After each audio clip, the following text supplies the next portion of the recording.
Okay, Elise, I need you to tell me how to say osteopathy. Right, you got it. It's osteopathy. Oh, is Yeah, it it? is osteopathy. I'm doing osteopathy, which is a field of manual medicine. I'm an osteopath or an osteopathic manual therapist. So osteopathy was actually founded in the States. 1874 by this guy called Dr. Andrew Taylor Still in Kirksville, Missouri. And he had this philosophy, which is a very real thing, that all of our structures are interrelated. You cannot separate it, which makes sense. And that your structure equals your function. So you treat your mechanics, and that in turn addresses your physiology and your functioning. So that actually started in the States. And it was a beautiful form of medicine. Then the English came over, the French came over, and actually kept the profession very classical, very pure, strictly manual medicine.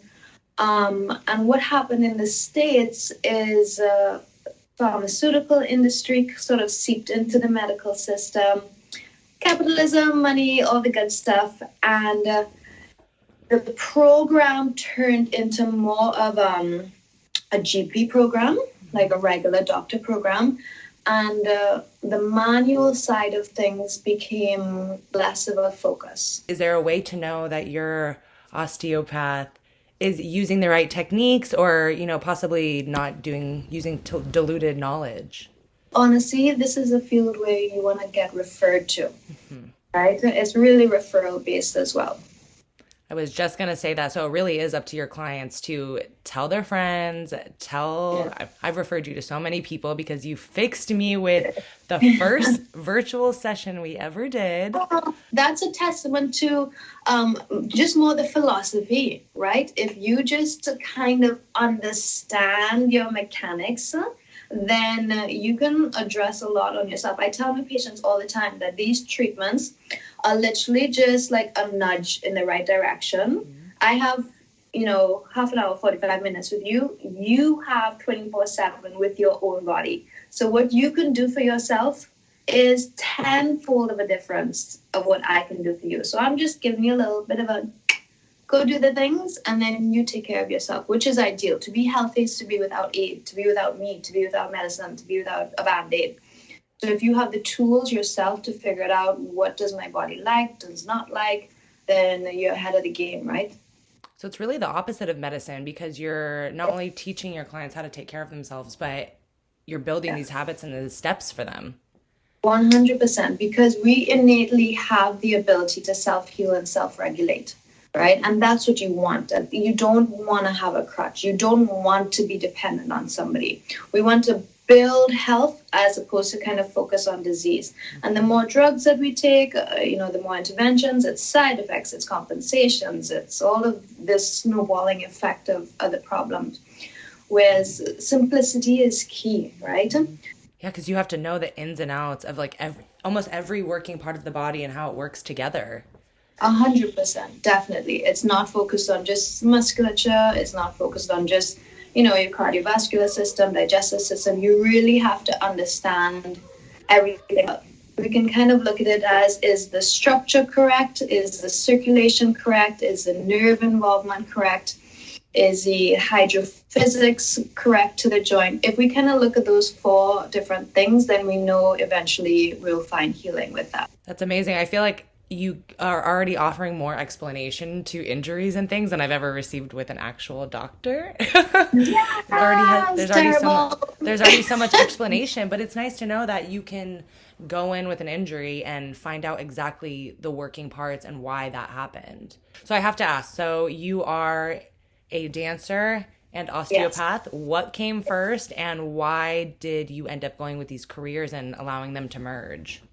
Dance started first, gymnastics, then dance. And because, your trade is your body, living in a physical therapist's office was the norm. So I understood my anatomy. I understood sports medicine from like 12, 13. So I was like, applying to university. I was like, why not go into something that I already have a true understanding with? And it was literally like a month before I was supposed to go to school that I was working as a physio assistant. And all of a sudden, I'm starting to see all these people coming in, and they're like, "Oh my God, my osteopath is this, or my osteopath is that." And I was like, "Osteo who? What?" So I started to look into it, and I was totally taken back with the philosophy of the field. Everything made sense. And yeah, the two fields kind of work together because dancers, their body is their job, right? So they need to take care of their body. I love that.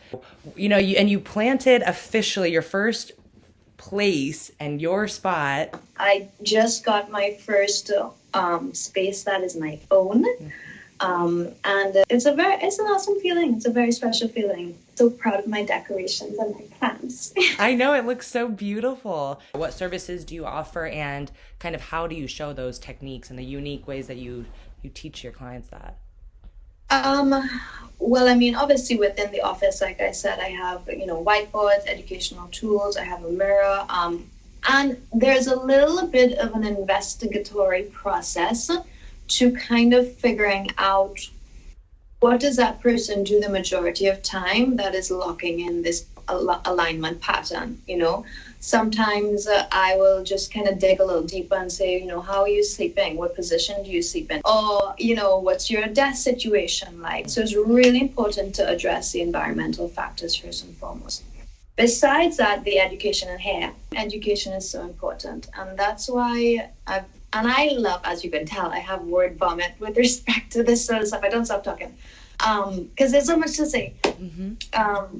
And I love explaining. So I thought, let me start this YouTube thing. Let me just talk about this sort of stuff and bring to light certain examples, certain patients that will that I think might be interesting, and just kind of, I guess, explain what's going on. So we're going to start a YouTube channel and put that out there, and hopefully that will educate, inform, bring to light, start up conversations. I would love for the public to start challenging status quo routines, like, why do I need to take that medication? But this medication says X, Y, and Z side effects. I don't have these problems. Does it make sense? What about this other problem that I have? I think it's so important to ask those questions. Like, this is your home. Mm-hmm. This is the house that you live in. So, and it's so crazy that, like, even in school for kids, like, we don't learn anatomy from the get-go. Like, why don't we learn about what we have to, deal with every single day of our body? So that's what I'm going to do. And hopefully that will help create a shift of something goodness. It's been a long time coming, and I'm going to bite the bullet and do the things. But that's why it's so important to support small businesses like you, who your agenda and your priority is not necessarily, like you said, to bring in all these clients and be the most successful osteopath in the world. It's truly to educate and inform the public of things that they don't know about. There's no selfish agenda there. Thank you so much for doing this. I'm so honored to feature you and share what you've done, because personally it's changed my life, my body, and my physical health. So happy to refer you and to share your business and your knowledge. Well, I appreciate all of this sort of stuff because it doesn't really come to the forefront of my brain to kind of market in this way. So I'm so grateful that you asked me to come, because I love to talk about it and educate people. And I'm very grateful for you. And you know that for more reasons than one. And everyone, if you're in New York, you can see her in person. And if you are anywhere else besides New York, she can help you with virtual consultations and services that I personally can back as being extremely beneficial and just as good as seeing you in person. But okay, I love you. Go see your client. You're the best. Bye. I gotta run. Love you. Bye. Yeah.